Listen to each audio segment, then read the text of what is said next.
Hi, welcome to the Supply Chain Management with GDP podcast, where we discuss industry best practices, current affairs, effective leadership, and the latest innovations in the world of supply chain. Aimed at explaining the concepts of supply chain in the leanest way possible, comes one of the most efficient and quickest shows where you will listen to interviews with various subject matter experts in the supply chain domain. So let's just get right into it. Hey y'all, welcome to another episode Supply Chain Management with GDP. Today we have another guest on our show for our third episode. We have Bhumika Palesha with us. Let's just get started and let her introduce herself. Hello, thank you for having me here. I'm super excited to be on this podcast, and I've been following you on LinkedIn for a long time. I'm going to give a very brief introduction about myself. My name is Bhumika Palesha, and I'm a demand planner currently at Spreetail. It's a company based in Lincoln, Nebraska. My educational background has informed a lot into why I chose to get into supply chain and demand planning per se. I completed my bachelor's in information technology, after which I worked as a software developer for about a year and a half with a major software company based in Pune, India. I pretty much got bored of what I was doing and thought like I really needed to diversify, and also understanding the importance of multidisciplinary approach that you need these days in any workforce. I wanted to upgrade my skills and try something new. I took up this internship at a pharmaceutical company in India where I worked as an intern in the supply chain world. That's where I was actually able to use my data analytics skills and playing around with algorithms and bring it into effect into operations. Yep. So I can totally relate to that. Me also coming from a software developer side where I worked for Capgemini General Electric as a software developer in the supply chain and finance ERPs. So the switch I totally understand. And plus I guess being a software developer, you develop a lot of these analytical side, which can help in the supply chain side. Exactly. I always say once an engineer, always an engineer. So you're not going to take away that, all the intensive, rigorous Indian schooling that you've been through. Yep. And yeah, I finished my master's in engineering management in 2020. And right after I took up a job with the ventilator company, and I was working as a compliance analyst there. After that, I took up a job with Spreetail and currently working as a demand planner. That's pretty cool. Let's just jump straight into the first question, what you touched upon on your last line. Why did you decide to start working with Spreetail? Yeah, very good question. And, supply chain is also so industry specific. The only experience I had was at Vertex Pharmaceuticals. So that was, again, a biotech company. And I'd mostly had pharmaceutical industry experience. And I kind of wanted to pivot from there and get more into e-commerce. Obviously, everyone talks about the Amazon effect. And so I was pretty excited, and I started looking more in that industry, and that's when I stumbled upon Spreetail, and it's actually one of the fastest growing e-commerce company. What we do is, if you're a manufacturer, you just focus on your core competency of producing the product, and we buy your product, we warehouse it, we take care of the inventory, customer. Like, one of the biggest things that appealed to me about Spreetail was its customer-centric attitude and the operational excellence and its focus on data. That's what really appealed to me about this company, and the amount of service level they offer to their customers is really crazy. We are the number one sellers on Amazon and Target, that's why, and growing at a crazy speed. So yeah, very exciting time for Spreetail. One thing about supply chain management in e-commerce is that it focuses so much on like the whole holistic aspect in terms of procurement of raw materials, manufacturing, distributing the right product at the right time. So there's so much that goes into it, including simple things like warehousing, inventory tracking, order entry, and all those things. So it's pretty exciting to be in e-commerce. And I think you seem to be super excited to be working there as well. Moving forward towards your role, you've listed your role on LinkedIn as a demand planner. What does a demand planner actually do? Well, firstly, I would like to start by saying that, there's There's some difference between demand planning and forecasting. Most of the people would coming out of an educational background would just see demand planning as to do with forecasting, but that's just the base level to get into demand planning. There's a more like holistic and wholesome approach to planning. It's more than just forecasting, but yes, if I have to sum it all up, a demand planner is basically, forecasting, informing your inventory levels based on what your customer service level is for the company. This is one of the biggest and most important financially impacting factors for the company because a lot of the company's capital is tied to its inventory.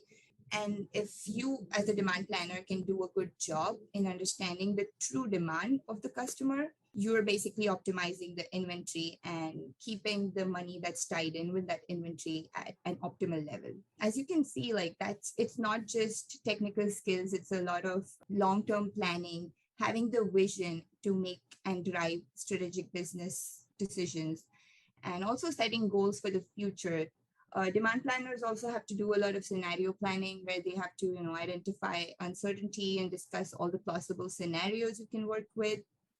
So yeah, there's two sides to it, the technical and the strategic side to it. I really like these days, modern planning is just so boundaryless and limitless. So demand planners have to really understand that what is being modeled or what facts are influencing your outcomes, and how can you make those unforeseen events become more manageable from like a forecasting perspective. So demand planning is really a discipline that works with so many other fields or functions of your company.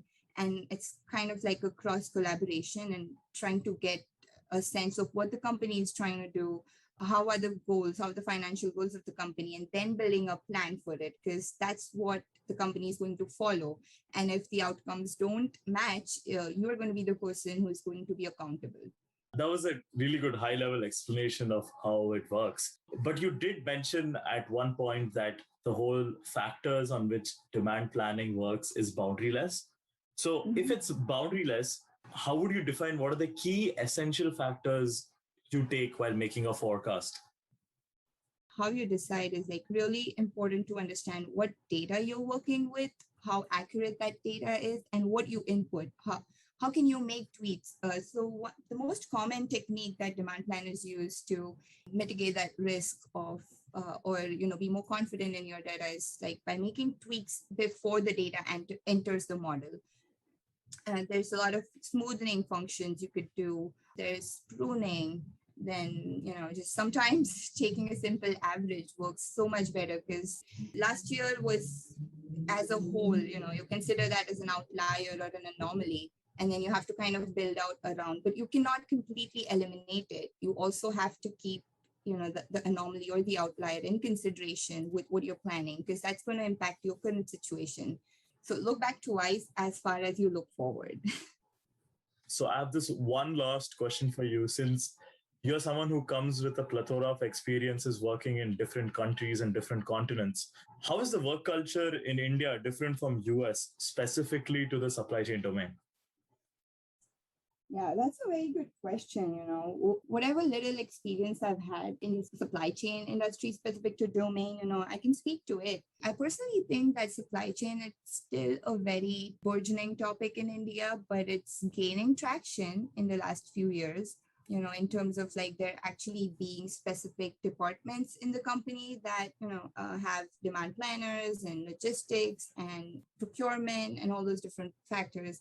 Historically, what we've seen is there's a lot of disparity amongst the big players versus, the small SMEs who kind of manage their day-to-day supply chain more with verbal contracts. Well, I know this because, my dad himself is a manufacturer of copper and goods, and I have grown up seeing him manage everything that needs to be data driven and kind of with papers or so much of Southeast Asia runs on verbal promises or contracts. It's a very interesting thing. Nothing bad about it, as long as we can also keep an account or have the data on it to refer back to, because those data sets can really provide some valuable patterns and insights when you look at the history to predict what the future can be. In India, we really like need to focus just on aligning our supply chain strategy with our business strategy and not like just making it about cost cutting, but also about how supply chain can add value, because what I think is traditionally or conventionally how people see supply chain is that, okay, operations, how we can optimize our operations to cut our costs, right? But now with sustainabilities and in supply chain, with people giving customer service levels of like more than 95%, which is a crazy amount. People are trying to add more value and they're becoming go givers, not go getters only. So that's just a difference. And I definitely see India really having a lot of scope because it's a hub. And after China, I think India has a lot of potential to enter the manufacturing world, and it's already a global supply chain leader. The whole aspect about being data, not being data driven in India, but being more of a verbal is so true because I was interacting with one of a supply chain associate who worked at the analysis side for a massive company, and all they had was return records, not even like Excel sheets. He actually was the one building a first database for them, for a company which has run for 40 years. That kind of shows the lack of using the data to make data driven decisions back in India compared to here, where we spend a lot of our time just analyzing data before we can actually make any kind of decision. It's a very interesting thing. I believe it's evolving, and I guess you touched upon a really important point in terms of that. Mm-hmm. And that, I believe, brings end to this podcast.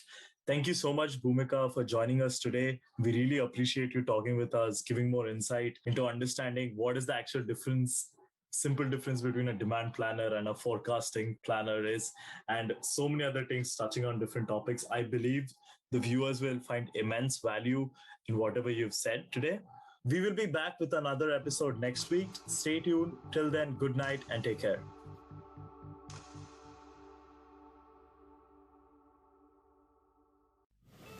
Hi, welcome to the Supply Chain Management with GDP podcast.